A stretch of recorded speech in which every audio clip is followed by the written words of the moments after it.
In the news tonight, Jordan's leading newspaper Al-Ra'i will be back on newsstands tomorrow following successful talks between the lower house speaker and the prime minister about meeting the demands of staff. Tight security measures in and around the holy Shiite city of Karbala as 1 million pilgrims are expected to converge on the Iraqi city for the culmination of Ashura.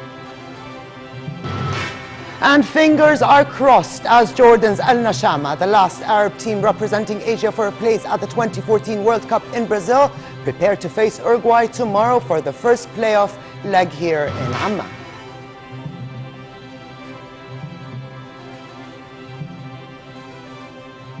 Good evening and welcome to a new edition of the news. Here are the details.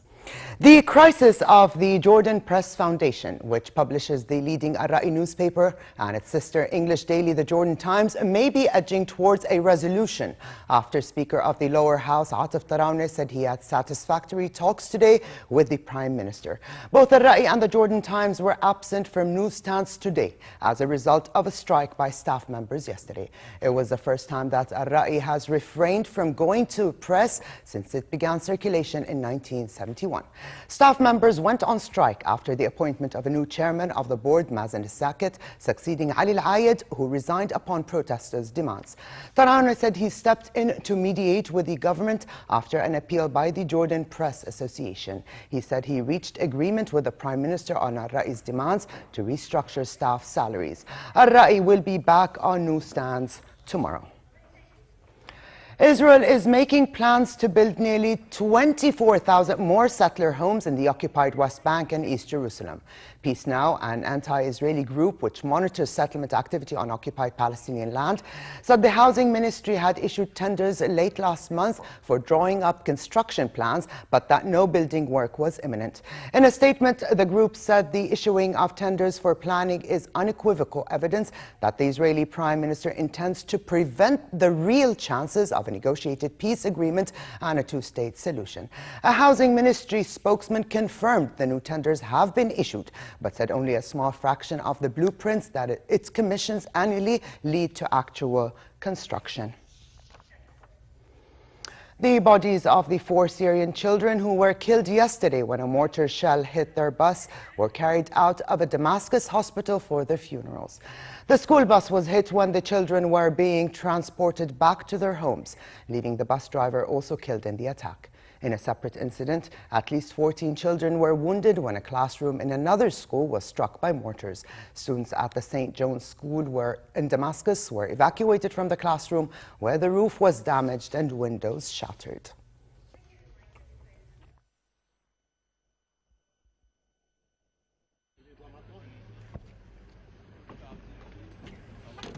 Meanwhile, Syrian TV showed footage of large explosions in Berzeh, with smoke engulfing much of the town. According to state TV, the explosions were carried out by militants fleeing the area following a government offensive. Tunnels purportedly used by militants are seen in the footage. That also shows government troops firing weapons and searching the tunnels and surrounding buildings during the offensive to liberate Berzeh and the surrounding areas.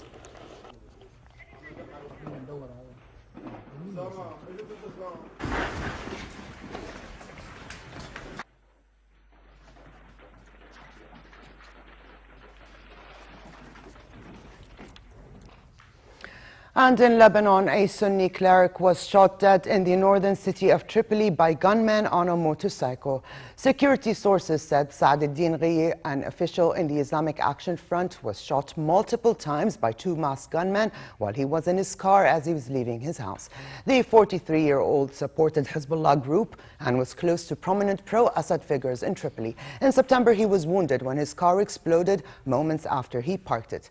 Lebanon's political and sectarian divisions have widened since the Syrian conflict began.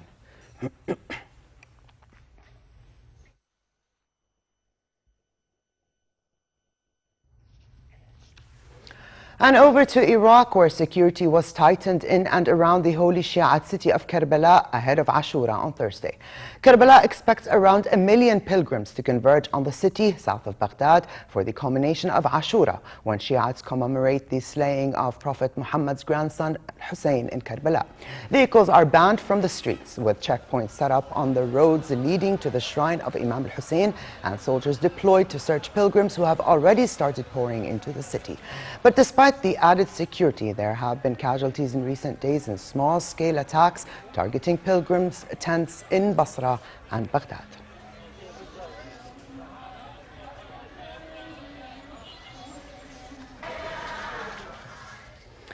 Iran will grant UN inspectors managed access to a uranium mine and a heavy water plant within 3 months. Speaking in Vienna upon his arrival from Tehran, IAEA Director General Yukiya Amano said the agreement, part of a pact reached in Tehran yesterday, aims to allay concern about Tehran's nuclear program. The agreement was signed by Amano after Iran and 6 world powers came close to a preliminary nuclear agreement during broader talks in Geneva and decided to meet again on November the 20th. We issued a joint statement on the framework for cooperation, which has an annex. We have agreed to further cooperate with respect to the verification to be undertaken by the IAEA to resolve all present and past issues. The annex contains 6 practical measures, and they will be implemented in 3 months, starting from the date of signature. Some of the measures in the annex are relevant for PMD, and as you know, the Iran-IAEA relation has long history, and Iran nuclear issue is very complicated. We cannot expect that everything will come overnight. That is why we have taken a step-by-step approach, and other issues that are not agreed this time will be addressed in the future in the subsequent steps. Relief aid is pouring into the Philippines as it continues to be overwhelmed by the scale of Super Typhoon Haiyan, which killed an estimated 10,000 people in one coastal city alone. A U.S. aircraft carrier set sail today for the Philippines to accelerate relief efforts. Officials fear the death toll could rise sharply as rescuers reach more isolated towns, which could reveal the full extent of the loss of life and devastation from the disaster. Here's more. Aid from all over the world floods into the central Philippines in the aftermath of a super typhoon. The country is overwhelmed by the scale of the devastation. More than 100 US Marines are in the Philippines to aid relief efforts. They're helping hundreds of survivors in Tacloban's wrecked airport to leave on cargo planes bound for the capital, Manila. It's not a good idea for me to be here anymore. The fewer people that are here, the easier relief will be.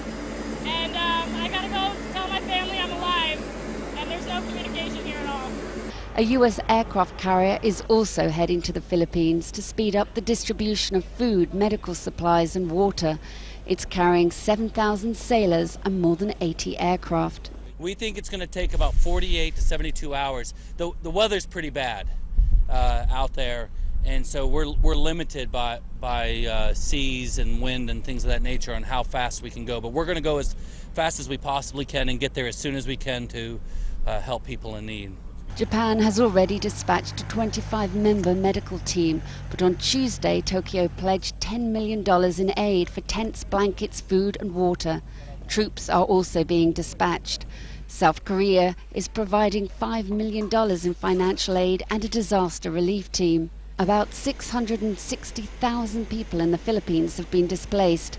Many have no access to clean water and must rely entirely on relief supplies to survive.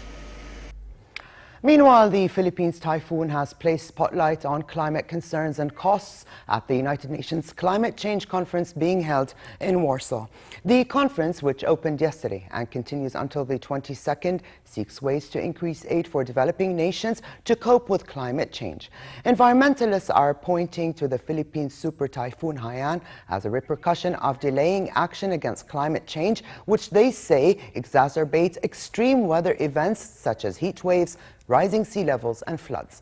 Many nations said the typhoon is a wake-up call for action in Warsaw, which is meant to lay down the outlines of a global deal in 2015 that will enter into force from 2020.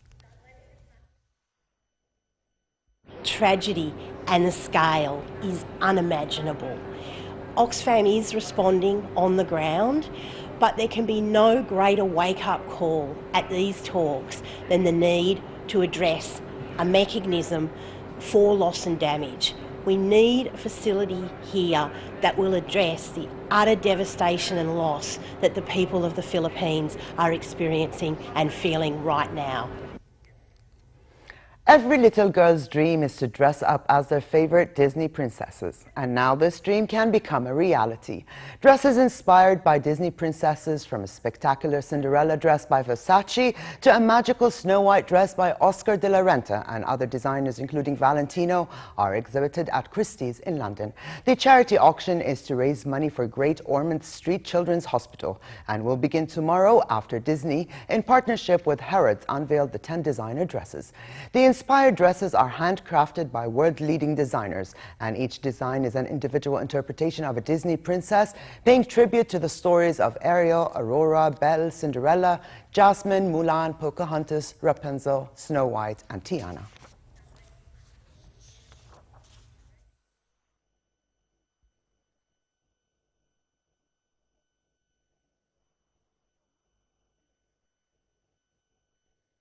I think what's appealing about the dresses is the fact that it marries your childhood memories with sort of current fashion, and for me that's great because I love Disney as a child and I love fashion now, and it's the two together which is a perfect combination. The dresses are so special and unique. Some of them are very iconic, and I think people, when they come to see them, will really recognise what wonderful princess or what their favourite princess will be.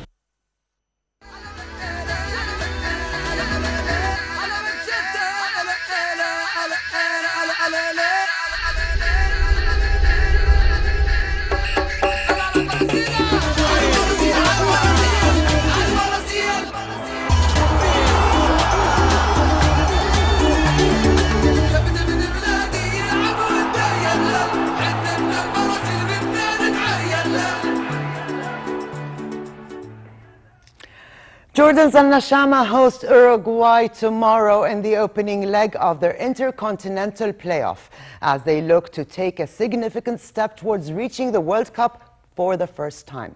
Since taking part in the World Cup qualifiers in 1985, this is the first time Jordan's national football team have reached this far in the qualifiers to the World Cup. The match will be held at the Amman International Stadium at 6 p.m. Jordan local time. Al-Nashama got to the stage after they won a penalty shootout against Uzbekistan in September, finishing third in the fourth round of the qualifying. Yalla al Brazil. The countdown for tomorrow's historic clash has started, and all Jordanians' eyes and hearts will be on Amman International Stadium, where Al-Nashama play Uruguay for a place at the 2014 World Cup in Brazil. Jordanians are full of hope. Al-Nashama will cruise past Uruguay in the first playoff leg. This match is very important as Al-Nashama will play against the world's 6th ranked Uruguay. It is an opportunity to see how Al-Nashama are going to perform against them. Inshallah, we will honor our country with this match and be able to prove ourselves as a leading Arab squad. All Jordanians are standing united behind the national team, with many private and public events taking place to raise money for the team. This week, His Majesty the King voiced the strongest support to Al-Nashama as he donated 350,000 dinars towards their preparations during a day-long telethon on Jordan TV, which amassed close to 2 million dinars. The fever spread to the United Arab Emirates, where Sheikh Mohammed bin Rashid Al Maktoum and Her Royal Highness Princess Haya offered a private plane to fly the Jordanian team to Uruguay for the return match.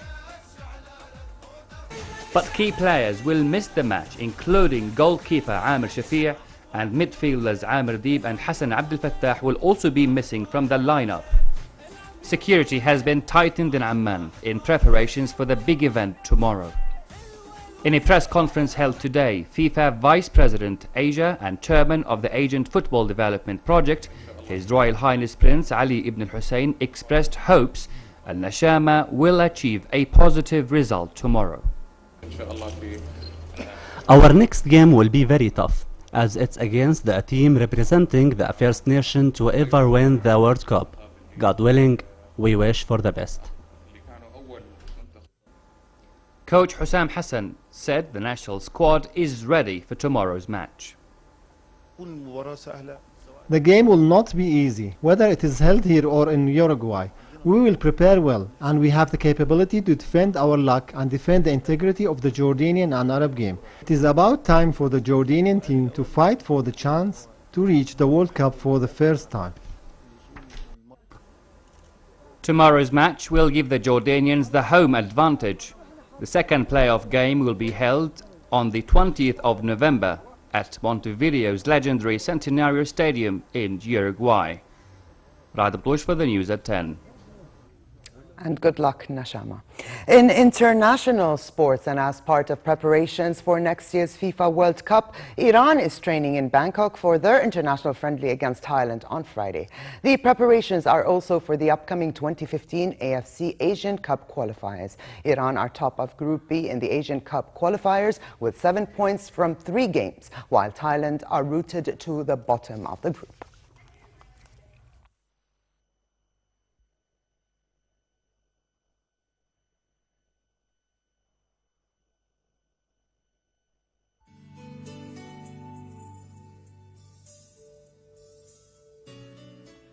Adventurer Sean Conway became the first person to swim the length of the British mainland from Land's End to John O'Groats. The 32-year-old started from the far western tip of England on June 30th and finished at the most northerly point of the UK mainland yesterday. He swam a distance of 1,407 kilometers. And finally, it continues to be relatively cold tonight with partly cloudy skies and a chance for scattered rain in the southern regions. Winds will be southeasterly moderate to brisk, blowing dust in the desert areas. Similar weather conditions prevail tomorrow with southeasterly moderate winds. The Gulf of Aqaba should expect moderate conditions with northerly moderate to brisk winds and slightly choppy seas. Here now is a look at temperatures forecast for tonight and tomorrow.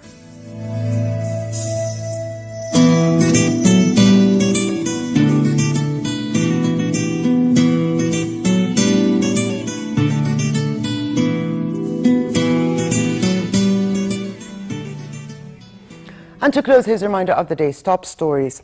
Jordan's leading newspaper Al-Ra'i will be back on newsstands tomorrow following successful talks between the lower house speaker and the Prime Minister about meeting the demands of staff. Tight security measures in and around the holy Shiite city of Karbala as 1 million pilgrims are expected to converge on the Iraqi city for the culmination of Ashura. And fingers are crossed as Jordan's Al-Nashama, the last Arab team representing Asia for a place at the 2014 World Cup in Brazil, prepare to face Uruguay tomorrow for the first playoff leg here in Amman. And with this, we come to the end of this edition of the news. I'm Alia Tuqan. Thank you for joining us and have a good night.